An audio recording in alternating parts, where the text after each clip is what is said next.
सोचिए, अगर आप सिर्फ कुछ दिन एक किताब पढ़ लें और 30 से 40 साल का अनुभव पा जाए तो? किताबें यही करती हैं। ये हमें उन लोगों का ज्ञान देती है जिन्होंने अपनी जिंदगी का लंबा समय शोध और अनुभव में लगाया। सिर्फ 3 दिन की पढ़ाई और आप 40 साल ज्यादा समझदार हो सकते हैं। किताब पढ़ने से इंसान बूढ़ा नहीं होता, बल्कि और भी बुद्धिमान बनता है। उसकी सोच गहरी होती है और वह दुनिया को नए नजरिए से समझने लगता है। यही है किताबों की असली ताकत, और इसी ताकत को हम आज की इस बुक समरी में महसूस करेंगे। हेलो दोस्तों, आज हम बात करने वाले हैं ऋत्विक सिंह की बहुत चर्चित किताब I don't love you anymore के बारे में। ये सिर्फ एक ब्रेकअप की कहानी नहीं है, बल्कि दर्द से निकलकर खुद को फिर से खोजने की एक गहरी यात्रा है। अगर आपका दिल भी कभी टूटा है या रिश्तों में उलझन महसूस करते हैं, तो ये सारांश आपके लिए जीवन बदल सकता है। याद रखें, ये मेरी समझ और किताब के मुख्य संदेशों पर आधारित है, सीधे उद्धरण नहीं। 1.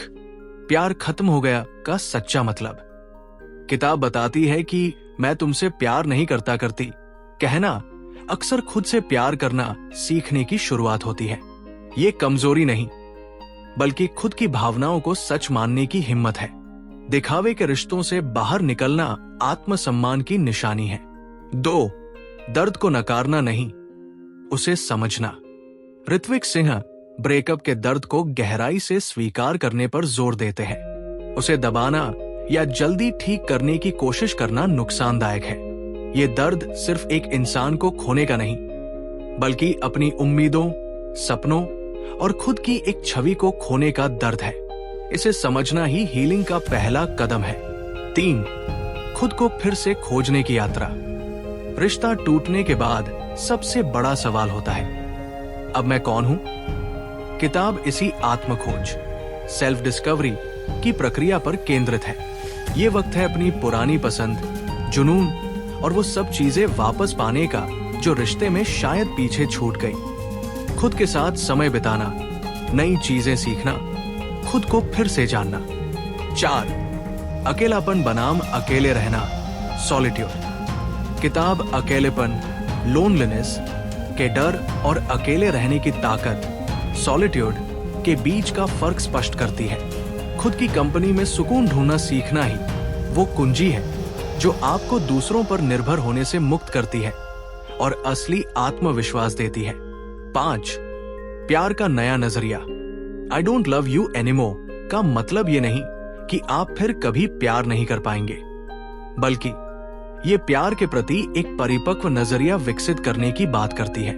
ये सिखाती है कि सच्चा प्यार दूसरे को बदलने की कोशिश नहीं, बल्कि उन्हें और खुद को पूरी तरह स्वीकार करना है। भविष्य के रिश्ते खुद से प्यार करने की नींव पर ही मजबूत बनते हैं। 6. माफी और मुक्ति। किताब बताती है कि खुद को और पूर्व साथी को माफ करना कितना जरूरी है। ये माफी दूसरे के लिए नहीं, बल्कि खुद को बीते दर्द के बोझ से मुक्त करने के लिए है। बिना माफी के पुराना गुस्सा और कड़वाहट आपको आगे बढ़ने नहीं देती। 7. जीवन दोबारा शुरू करने का मौका। अंत में किताब एक शक्तिशाली संदेश देती है, एक रिश्ते का खत्म होना जीवन का अंत नहीं, बल्कि एक नई, खुद के लिए जीने वाली शुरुआत है। ये दर्द आपको अधिक मजबूत, अधिक संवेदनशील और खुद को अधिक गहराई से जानने वाला इंसान बनाता है। ये आपकी कहानी का अंत नहीं, बल्कि सबसे महत्वपूर्ण अध्यायों में से एक है। आपके जीवन में बदलाव कैसे लाएं? Call to action. स्वीकार करें, अपने दर्द को ईमानदारी से स्वीकार करें। नकली खुशी न दिखाएं, खुद को प्राथमिकता दें। वो कौन सी चीजें हैं जो आपको सच में खुश करती हैं? उनके लिए वक्त निकालें। जर्नल लिखें, अपने विचारों और भावनाओं को कागज पर उतारें। ये आत्मसमझ बढ़ाने का शक्तिशाली तरीका है। कृपया करें, खुद के साथ वैसा ही दयालु और धैर्यवान बने जैसा आप किसी प्रिय मित्र के साथ होते। बंदिशें तोड़े, मैं अकेला हूं की बजाय मैं आजाद हूं की मानसिकता अपनाएं। नए अनुभवों के लिए खुद को खोलें। विश्वास रखें, ये दर्द स्थायी नहीं है, आप इससे निकलकर पहले से अधिक मजबूत और पूर्ण व्यक्ति बनेगा। तो दोस्तों, ऋत्विक सिंह की I don't love you anymore हमें यही सिखाती है, किसी को छोड़ना अगर खुद को पाने का रास्ता है तो ये हार नहीं, जीत है। ये दर्द आपको तोड़ने नहीं बल्कि आपको नया बनाने आया है। इस यात्रा में खुद पर भरोसा रखें। आपको ये सारांश कैसा लगा? क्या आपने भी ऐसा दर्द महसूस किया है जिसने आपको बदल दिया? नीचे कमेंट में अपने विचार शेयर करें।